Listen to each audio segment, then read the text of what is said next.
You know how in our society, of course, most companies want business to be kept separate from religion. But in ancient Athens, philosophical and religious discussion was like that was the prime business in the city, in a sense. And so as Paul sought appropriate settings for reasoning through the gospel, he found one right down the road from that ancient agora. There was another marketplace that was used during the Roman era when he was there. And it's interesting, you see at the far end of it, this tower. It's called the Tower of the Winds and has these amazing sculptures all the way around it.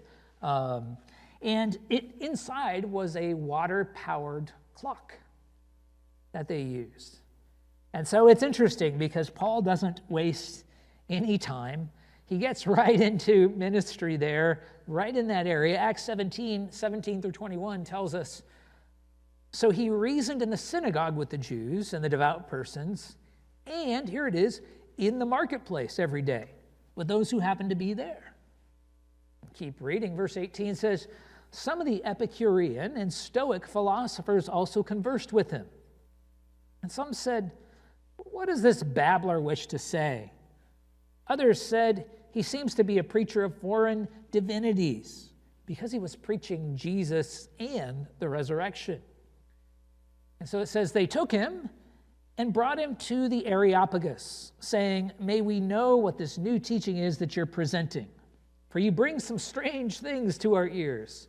We wish to know, therefore, what these things mean.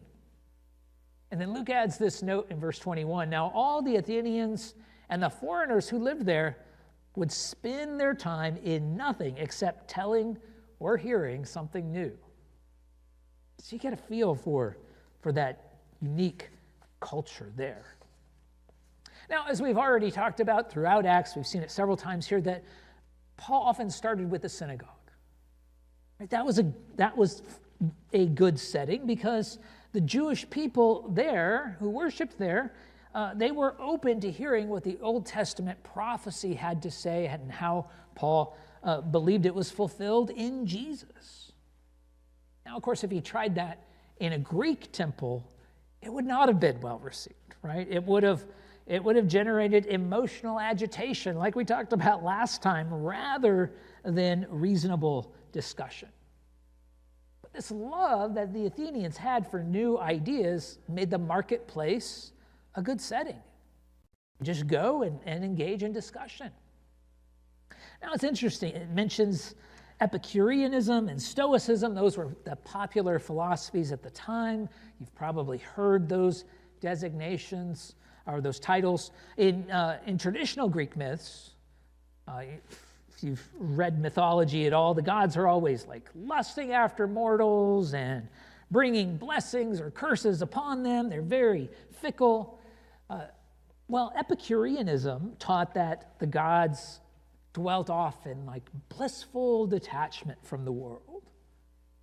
And so we tend to think of Epicureanism as pursuing luxury. That really wasn't the idea of the philosophy. It was that people should pursue that same sort of detachment from the world. That if you withdraw, if you avoid conflict, then you can just enjoy the simple pleasures of life.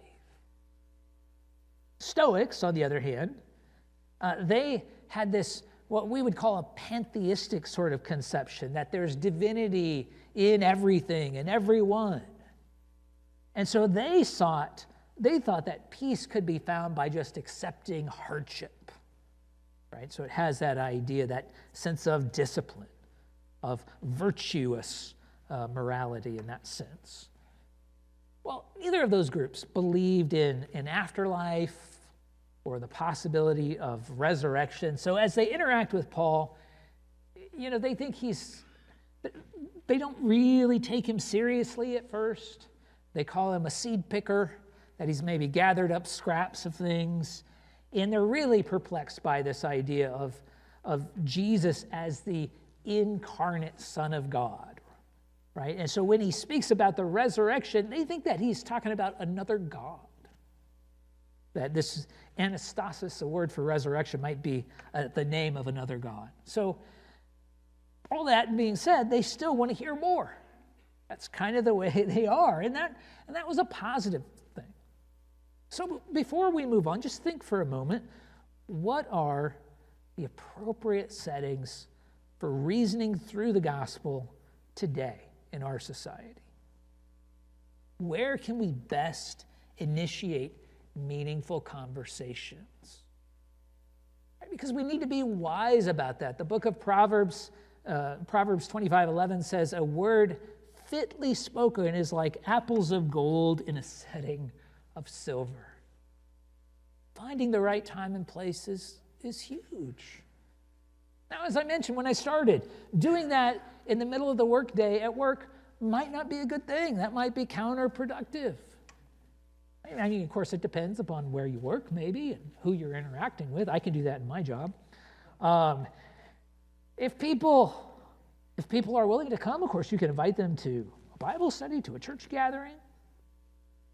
But in some sense, at the core of this whole idea of thinking of the appropriate setting, it really comes back to developing trust in a personal relationship with someone. But we should always be looking for those places, those times when it's good to interact, when we can bring up the gospel.